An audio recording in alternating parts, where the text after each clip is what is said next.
It's time to talk about Kenny Pickett a little bit more and what he's actually done for the Steelers this season and grown this year from the time he was a Pitt Panther just last year. We'll also talk about, are there Pitt Panthers that the Steelers should be looking at in this upcoming NFL draft? Lots to discuss there. And with bowl season right around the corner, it's time to talk about, is there time for the NFL to change how they help promote college bowl seasons and how it impacts the overall game of football? All that right here on the Wednesday edition of the North Shore Drive podcast. Chris Carter joined by Noah Hiles today. It's going to be a fun episode. Let's get into it.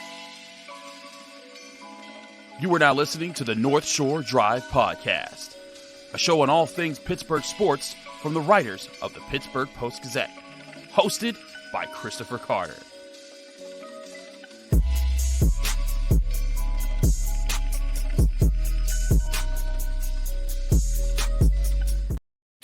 Hello and welcome to the North Shore Drive podcast. I'm Chris Carter. He's Noah Hiles. We are the Pittsburgh Post-Gazette, and we're breaking things down here on a Wednesday. Thanks for joining the show. We're on Apple, Spotify, Google Podcasts, and especially on YouTube. Like this video if you saw it on YouTube. Subscribe to this YouTube channel to get all of our daily content that comes out from the Pittsburgh Post-Gazette and the Monday, Wednesday, Friday episodes of the North Shore Drive podcast. Noah, we normally are just talking Pitt things, but we got you talking Steelers today. I know. I made it to the big leagues. I got drafted. I'm no longer doing the college content, which you can also watch on the Post-Gazette Sports Now YouTube channel. But I'm happy to be here, Chris. I'm happy to be on the show.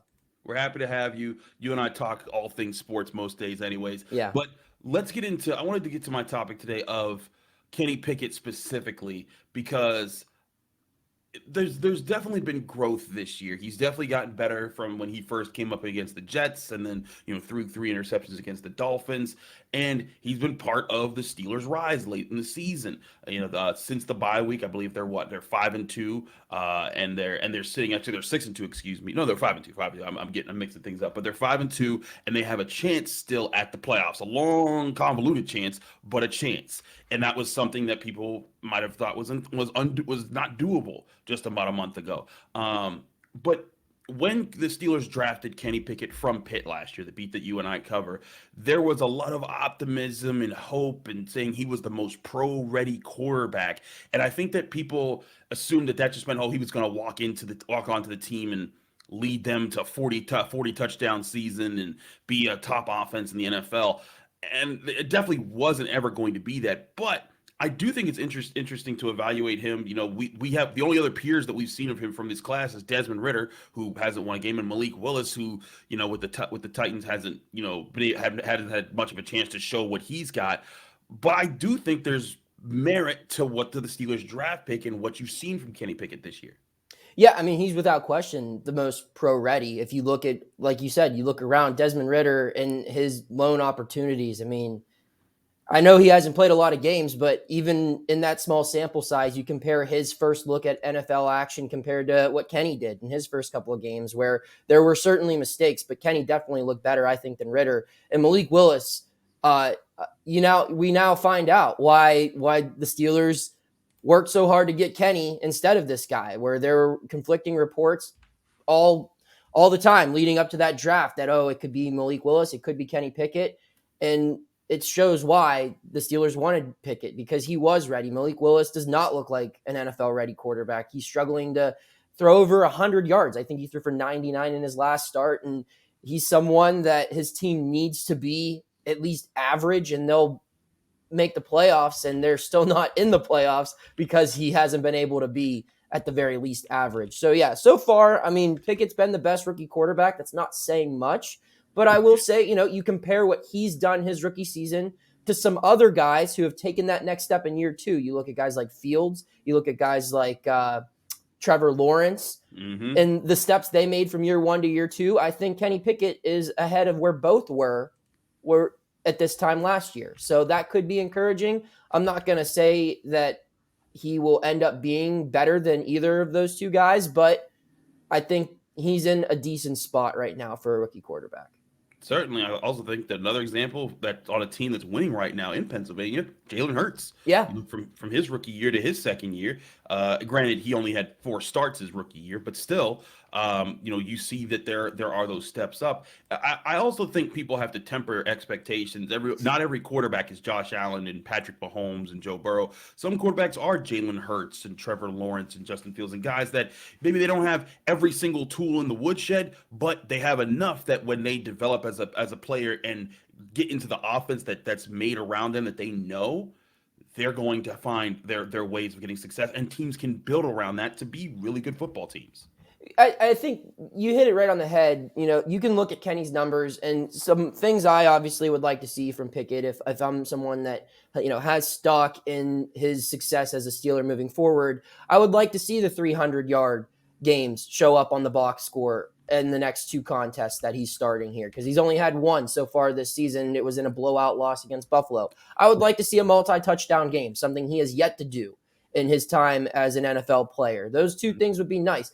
But with a rookie, it's less about the stats and I think just more about the moments of progress where you can see him making decisions that are better than ones he made prior or earlier in the season. And I think we're seeing that. I think we saw a little bit of him reducing there in the first half, I believe, or maybe early second half with his interception against the Raiders. However, an earlier season Kenny Pickett probably would have made that same mistake again, especially late in the game, where now this version that we currently see of Kenny Pickett was able to compose himself and lead his team to a game-winning drive, his first game-winning touchdown drive of his young NFL career. And it's moments like that build a foundation for him to take that step next year, that build the confidence with the offensive linemen that will be returning, that build the chemistry with the guys who will be catching passes from him, and build the entire ecosystem that is the Steelers offense, from the people calling the plays to the players running them. No, I agree, and technically, I will say that was technically his 3rd game-winning drive. When you consider, I believe it was the Saints game, he had a drive that put the game away, at least according to the Pro Football Reference people. Okay. And the Falcons game, when they needed a drive at the end of the game because the Falcons came back and took the lead on. I'll rephrase it: game-winning touchdown pass. No, I agree with you. No, I'm not. Again, Yeah. I get what you're saying. I'm just putting this there that he's had a few of those moments, but you're right. Touchdown passes have been something that he hasn't, had up in his repertoire. He's had a lot more touchdown runs that he's been able to put together and kind of lead to the red zone. But part of who Kenny Pickett is or at least it's supposed to be for the Steelers, is in my opinion, has been his ability to understand how things work around him and let things happen. One thing that people talk about with the Colts game was that he was the one that was like, hey, let's do this with Connor Hayward. This is gonna work. We're gonna get excuse me, I think it was the Falcons game, but he was the one that called for that adjustment and said, I think this can work in the red zone. We've seen them do these things, and it did work out for him. And I think those type of adjustments and those type of mental processes are why the Steelers got him. And once he starts to put those things together, because the quarterback position, it's so difficult to process. It's not as easy as just plug in, throw the ball, and just get used to your guys. It takes years for some guys to, as we pointed out with some of these other quarterbacks that are young and developing. But I do think that you're seeing the early stages of what needs to happen is happening. And, as people could see if you watched Inside the NFL this week, Mike Tomlin talked about this was a grow-up game. This was a game where especially a lot of those offensive players, if they could rise to the challenge late in the game, even though they didn't have a good game up until the last 2 minutes of the fourth quarter, if they could rise to that challenge there's something to build upon. And I think you're seeing that with Kenny Pickett. Yeah, and I think, just to finalize this point, the thing that, I mentioned the stats and everything that you look for in the box score, but if you're looking for his next step as far as progress goes, I think it just comes down to finishing drives. The biggest noticeable difference, in my opinion, between when Pickett took over and prior to him, when Trubisky was running the offense, was the Steelers moved the ball a lot better when Kenny Pickett is playing quarterback. It's just, they're not finishing the drives. Sometimes it's setting up for a lot of field goal opportunities, or, maybe they turn the ball over in the red zone, or they take a sack on third down. They're just out of field goal range, but they're not finishing drives. I think that's the next step for Kenny Pickett, where the stats might not still have multi-touchdown games or 300-yard games, But if they can turn those field goal opportunities into touchdowns, just one or two more a game, things will look a lot better. And that is easier said than done. Obviously, red zone offense is the hardest offense to run for a reason, but that's what needs to happen if you're going to be a productive NFL quarterback. Absolutely. The Steelers have scored 53% on red zone touchdowns on red zone possessions this year, 17th in the NFL. If that was a bit better, they probably have about 3 more wins on their schedule right now, and we wouldn't be talking about other teams needing to lose for them to get into the playoffs. But again, like you said, it's about growing together as a group because he's not the only young one in the offense. But there's some other young people that the Steelers could get from the University of Pittsburgh who might be able to contribute to the team next year. It's not crazy talking. We're not just saying, oh, just get all the Pitt Panthers. There's actual fits that Noah and I will talk about after covering Pitt all year as Noah's getting ready to head to the Sun Bowl to cover them in their upcoming matchup with UCLA. We'll talk about that in just a minute here on the North Shore Drive podcast. But first, we got to remind you that today's episode is brought to you by the Acrisure Fan Advantage, the power to project one of our Post-Gazette Steelers beat writers into your home or office. Using augmented reality, you can get an exclusive pregame breakdown from a Steelers expert standing right in your living room. Get the latest insights on starting lineups, key matchups, and critical stats at post-gazette.com/Acrisure Fan Advantage. No apps or downloads, just insider access to Steeler updates at post-gazette.com/Acrisure Fan Advantage, and you'll get a real edge on this week's action. Today's episode is also brought to you by Valley Pool and Spa. Wouldn't it be nice if the holidays were stress-free? A hot tub, swim spa, or sauna from Valley Pool and Spa will help you feel like it is. Relax and soak in a hot tub or a swim spa from Valley Pool and Spa before the snow flies. Refresh and rejuvenate in a thin layer sauna that is sure to melt your stress away faster than the Frosty in Aruba. Save big now on all in-stock hot tubs, swim spas, and saunas by visiting valleypoolspa.com. That's valleypoolspa.com. Do I get...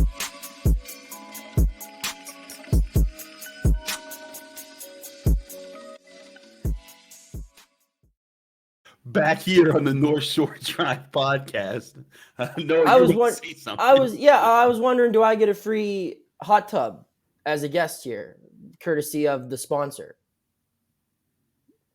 Anyways, we're gonna talk. No. You don't get free things. I'm just wondering. Sometimes you give your guests gifts. I was wondering if you were going to set up a deal where our lovely sponsor could provide me with a gift. It's the season of giving. I thought about asking for it. No? All right. What's the second topic, Chris?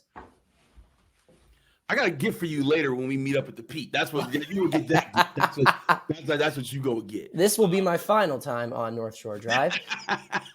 You're silly. But anyways, let's get to my next topic. So I'm not saying that the Steelers should just always draft Pitt players, but whenever I've been covering Pitt for a few years now, and when you're looking at the team and you're looking at them at the end of the year, there's always the question of which players that are going to the draft, where would they fit? And people always ask me, where do you think they'll go? And last year, I thought the Steelers could have used either Kenny Pickett or Damari Mathis. And Damari Mathis actually been doing kind of well for the Denver Broncos as a cornerback. But Jason Pinnock, he's with the Giants, and he's actually kind of been contributing to their defense quite a bit. But now this year, the question has come around again because Pitt's going to have quite a few guys going to the NFL draft. You got Eric Hallett, you got Calijah Kancey, you got Brandon Hill, you got SirVocea Dennis. But are any of these guys actual fits for what the Steelers need, and especially where they might have to draft them? Because that's the other thing, is that the combine hasn't happened yet, and people haven't finalized their big boards. Mel Kiper's still talking about, Baltimore's got to get this guy. But I do think that there's actually some interesting fits here. Noah, if there's one player at the top of the list that you think that the Steelers should be looking at, is there a guy that you think is the better fit than any other? Oh, I think if we're talking fit, it also has to deal with draft position.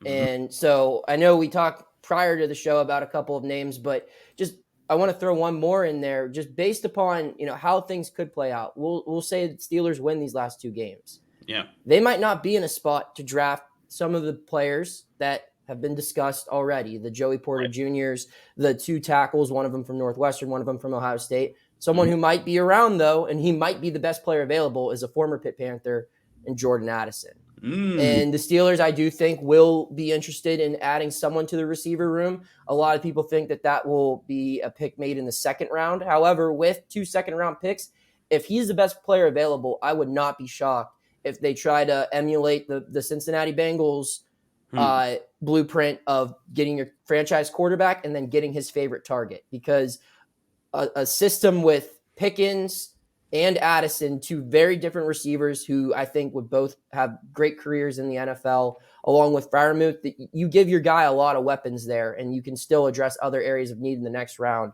So that's one name. And then another guy I think that addresses bigger needs and someone who makes a lot of sense, because I think he will be taken in the second round, is Calijah Kancey. Now, Calijah, I think what will hurt him, and the reason, despite being a unanimous All-American, he won't be going in the first round, is because of his size. However, I think he makes up. Yeah, he makes up for that with his strength.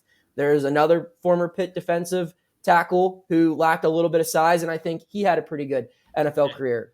His name's Aaron Donald. And I'm not saying Kancey will be Aaron Donald, but I'm saying that, guys can overcome missing a couple inches of height and still have a productive NFL career. And with two picks in the second round, I don't know if Pitt would maybe use that first pick from the Bears on Kancey, depending on, where others in his position group are gone.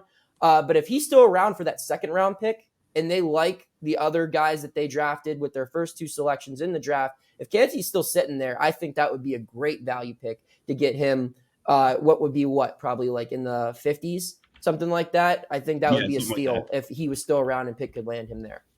Yeah, it's interesting because I always check on like the mock draft boards just to see who's going where, especially when you're talking about the Steelers, because everyone wants to know, will they be going corner, offensive line, defensive line, anything along those lines there. But I look at this and I think that, Calijah, certainly he's popped up into some conversations. If you go and do Pro Football Focus's mock draft simulator, Kancey doesn't make it out of the first round. But granted, that is just because they have their computer systems and everything. But still, a lot of this comes down to the combine. If Calijah Kancey boasts like a really ridiculous broad jump and a decent shuttle time, people are going to look at that and be like, "Whoa, he's explosive, he's quick.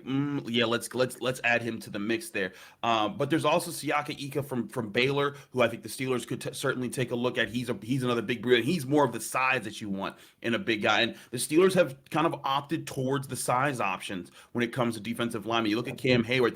They said that was the big reason that they drafted Isaiah Loudermilk, was that his height and weight were the exact same as Cam Hayward when he came out of Ohio State, and they were hoping to mold him.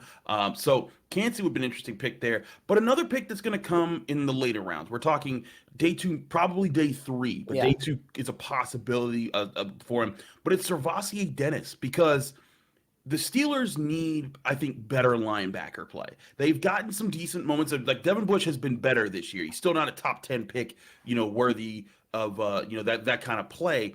But he's been contributing. I think Miles Jackson has been solid, not as good as you'd hope. Robert Spillane is Robert Spillane, but they need a young, athletic guy who can captain in the middle of the field. And Pitt has absolutely seen that from SirVocea Dennis. And if you're sitting there, it's the early 4th round of the NFL draft. And here's the other thing: if SirVocea Dennis, if he runs like a really good 40 and really good shuttle time, he won't be there on the 4th round. He'll be 3rd, maybe even 2nd round if he runs really good times. But if you're sitting there and you're thinking, hey, you need a linebacker, Mike Tomlin talked about how they knew Kenny Pickett when he was at Pitt. They saw him unite the team with DeMar Hamlin and how that helped them become a better program. The Steelers are looking for leaders. They're looking for young guys who can set the tone in the locker room and set the standards. Like, hey, guys, this is the expectation, and believe in the we not me stuff, the kind of stuff that Pat Narduzzi has painted on the floor of the locker room and everything. I think SirVocea would be very much worth a look because we've seen him command the defense. We've seen him, have that football headiness of he's a very smart guy and he knows how to lead and he knows how to set the tone. And if he puts up the numbers in the combine, I think they should absolutely take a shot at him. Yeah, and I think any team that's if SirVocea Dennis does go in day 3, regardless of it being the 4th round or the 7th round or anything in between, whatever team is able to land SirVocea Dennis in day 3, I think is getting incredible value for a linebacker.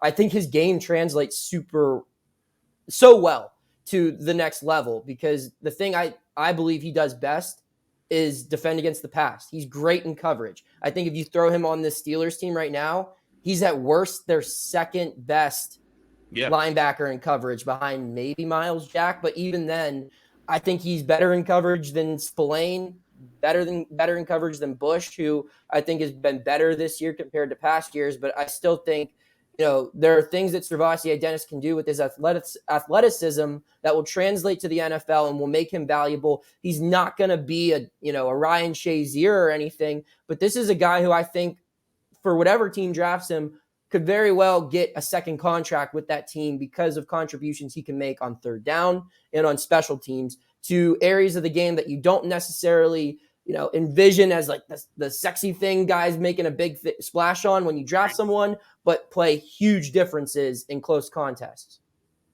Yeah, I agree. And those type of things are things that Mike Tomlin absolutely looks for when he looks for players. He wants guys that win situational games, that are going to commit to sticking to the game plan and finding a way to win in those situations. And I think that the Steelers, they're developing a young core of guys that can all kind of step into leadership roles, guys that can kind of bear the flag and carry forward. That's who Kenny Pickett, is projected to be as a leader. That's who Najee Harris was for Alabama, and who the Steelers are trying to make him to be right now. And I mean, literally, the flag bearer was Cam Hayward carrying the flag onto the field, but Cam's only got a few more years. And I think that the Steelers are desperately trying to find leadership guys along with talented guys in the NFL draft. And SirVocea is not going to be, a Cam Hayward in the sense where you follow his word because of his great play and his character, but he can be someone like a Vince Williams, who I think his voice is missed on this current Pittsburgh team, where, Vince Williams was never the best player on that Steelers defense, but you could rely on 98 suiting up pretty much every Sunday, and he was going to do his job. There were certain things athletically he couldn't do compared to other people that played his position, but he was, he met that standard that Coach Tomlin needed at that time as a leader and as a performer on the field. And I think SirVocea Dennis could be someone like that. Certainly. We'll see if the Steelers are talking about more Pitt guys. Pitt's Pro Day will come and go later in the spring, so we'll be able to see what all teams visited and are focusing on different Pitt players, so we'll keep you up to date there. Also, we'll be keeping you up to date with Pitt football itself as they're taking on the UCLA in the Sun Bowl. So do stay tuned for all of that. It's going to be a lot to talk about as this week goes on. But we also got to flip it back, talking about bowl season itself, because I think that Noah and I have some interesting views here that are going to kind of illuminate, can the NFL actually help bowl season, or should it even care with some of the scheduling of their games, especially when the scheduling of those games fall on New Year's Day, New Year's Eve, and around that time. We'll do that in just a minute here on the North Shore Drive podcast. But first, we got to talk to you guys about Yinzers in the Berg. Yinzers in the Berg is the #1 place to get all your Pittsburgh sports apparel, accessories, and much, much more. So Yinzers, listen up. With the Steelers campaign coming to an end, they're trying to push for the playoffs. You want to support your black and gold, or the Penguins, or the Pirates, or Pitt, or anything Pittsburgh sports, just go to Yinzers in the Berg. They have 2 legendary stores in the Strip District, plus they have a growing online sports store at yinzerspgh.com that's putting in new merchandise every single week. So go to Yinzers in the Berg in the Strip District, or if you can't make it because you're an out-of-towner, go to yinzerspgh.com. That's yinzerspgh.com for all your Pittsburgh sports apparel.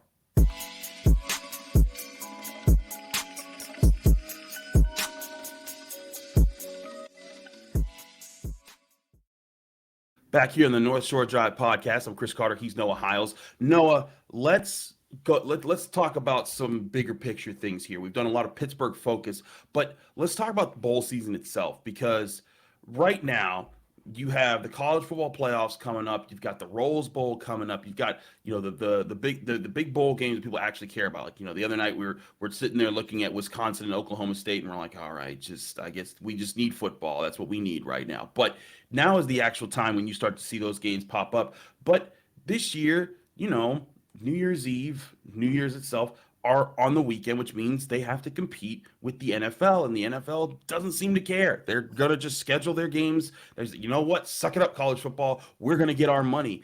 But should the NFL be stepping back a little bit here to say, like, hey, let's let the colleges have their day, because when they do well, it also gets people excited for when we're ready to do well. I mean, the NFL doesn't have to do anything. If the NFL wanted to play, a game on April 2nd, it would still probably outdraw, all MLB opening day games as far as viewers go. And that's just the reality of it. The ratings for the 3 Christmas Day games. I haven't looked at them. I'm willing to bet every dime to my name that they did better than the NBA games, which always are on Christmas Day. That's just what the NFL has going for it. With that being said, I think that if you're working with networks, which the NFL is, and clearly the NFL is trending toward the streaming services side of things with its deals with Amazon and YouTube TV coming up here soon as well. But if you're looking to get the most bang for your buck for the networks that you're currently partnered with, I think it would have been smart for the NFL to do what it did on Christmas Eve, and that's move the majority of the slate to a Saturday. And and then you can still have a couple of games on your Sunday, but it would have worked perfect this week for the NFL to do it again, because every team that played on Saturday, December 24th, Christmas Eve, would have had the same amount of rest it normally would have had. If it would have played Sunday to Sunday, it would have been Saturday to Saturday. It would have been the same thing. And I'm sure a lot of the players also in the NFL would have appreciated having the holiday off rather than having to spend Saturday night preparing and then playing on Sunday. They could have got Sunday off and spent New Year's Day with their family. Not only does that help the players, the league will still get its ratings. It helps the game beneath it, which you said, college football, which traditionally, and I know that when you're talking money, tradition doesn't matter, especially when you're talking college sports and money. But there's something about me. I just think the Rose Bowl should be played on New Year's Day. I do. I think the Cotton Bowl should be played on New Year's Day. And I think that the 2 biggest bowl games right now, which are the 2 playoff games, should also be played on New Year's Day. Those are the 2 games that really have interest right now. They're really the only 2 games that matter. Bowl season needs a lot of help, unlike the NFL, as far as drawing eyeballs with all the opt-outs and everything. And I think logistical concessions made by the NFL would have helped these bowl games big time, where, people are still going to watch these 2 playoff games, but if they were being played at 3 and 7 o'clock on New Year's Day, as opposed to 4 and 8 or whatever on New Year's Eve, I think they would do better ratings. And, I don't know. And you just have the Rose Bowl getting moved to January 2nd, along with the Cotton Bowl. They're being played on Mondays. I just think the NFL could have moved things around. It wouldn't have been too much of a task, honestly. They know when these bowl games are typically played, and they know that the college football playoff would have rather had the games on New Year's Day, even if they had to go up against a couple of NFL games earlier in the day. I don't know. It's just wishful thinking. At the end of the day, though, Chris, the NFL is going to do what it wants, and it has the right to do that because it is captured. It holds us all hostage for 6 months a year, from the preseason through the end of the NFL draft. It holds us all hostage. We're all going to watch it whenever it's on. Every year at the end of the year, when the numbers are total, we don't have this yet for 2022 because the year is technically still going. But I always love to look at the most watched telecasts of the year, and every year Super Bowl's number 1 with almost 100 mil or something like that. Then there's the conference championship game. Then there's the big holiday games that they have. Then you have your actually important things like the inauguration of the president and State of the Union and stuff like that. But after your top NFL games, the next sporting event that always comes is the college football playoffs and the big games that come there. There's no other thing unless the Olympics are that year. But it's right up in that mix. And some years it's even been in the top 10. This past year was in the 40s because there were just so many NFL games that people were tuning into in 2021. But in 2022, I think I'll be really interested to see these numbers again, to see how did they bear out this year? How did they match up with things? So I think the NFL knows that it has monopoly, but the NFL, and you see this with their efforts to become international, the NFL knows that they have to still find a way to grow their fan base, and they have to still find a way to make football even bigger than it is, which sounds insane. Chris, football is already huge. The only thing that's bigger than it in the world is soccer right now. But if you're looking at what football needs to become, if you're the NFL, you're you know what? We need to we promote our game very well. I think this is why. Let's find a way to promote the college game a little bit better. Let's bring it in with us so that people are already excited about it. But I think if you find ways to work in concert with them and give them some of those days, you're going to see more and more people, I think, appreciate the stories of those players who are going to play in the college football playoffs, who get to play in the NFL the next year and the years to come. I think that this is an opportunity, one of the many opportunities the NFL needs to take, where it's like, hey, let's not grab the money right now. Let's formulate a plan to keep growing the sport and in the years to come. I mean, you hit the nail on the head. These playoff games and these big bowl games, they often serve as an opportunity, as an introduction to casual college football fans who are diehard NFL fans to see, the next great quarterback, be it, someone like Stroud at Ohio State. There are a handful of teams that are going to be rooting to draft him this upcoming spring. And this could be for some of those fans, the first real opportunity to sit down and watch him play against a great defense. You've had that opportunity in the past with guys like Trevor Lawrence or Justin Fields playing in these college football playoff games. You could go further back to Jameis Winston or Baker Mayfield or Kyler Murray or Joe Burrow, all these dudes who get on the big stage. And I think the NFL would be wise to make sure those games get as many eyeballs as possible. And sometimes that means staying out of their way. And they don't have to do it, but I think it'd be a more fun viewing experience for everyone involved, for people who cover it, like us, people who consume it just as fans, casual fans, whatever. Getting eyeballs on your future prospects is valuable, in my opinion. Absolutely. We'll see how that goes. Noah will be in El Paso, Texas for the Sun Bowl Friday, so do tune into all of his great work. I'll be at the Pete covering Pitt UNC. Can Pitt hoops pull off a major upset over a ranked opponent? We'll see all of that. It's going to be a fun Friday, but we'll have you all ready for it at post-gazette.com with all of our written content. Tune in here to the Pittsburgh Post-Gazette's YouTube page, or if you're listening on all of our audio platforms, anywhere that you're getting it, we're on Apple, Spotify, Google Podcasts, anywhere podcasts are hosted. Thanks again. Check out all of our great work there. We'll be with you we'll be with you all week long leading into these big matchups. And of course, check out Friday's episode of North Shore Podcast when we're back talking Steelers, getting you ready for Steelers Ravens with Brian Batko. We'll see you then. Thanks for tuning in to another episode of the North Shore Drive podcast of the Pittsburgh Post-Gazette. If you're watching this video on YouTube, please like the video and subscribe to our YouTube channel. For 6 months of digital access to post-gazette.com for just $6, click the link down below in the description.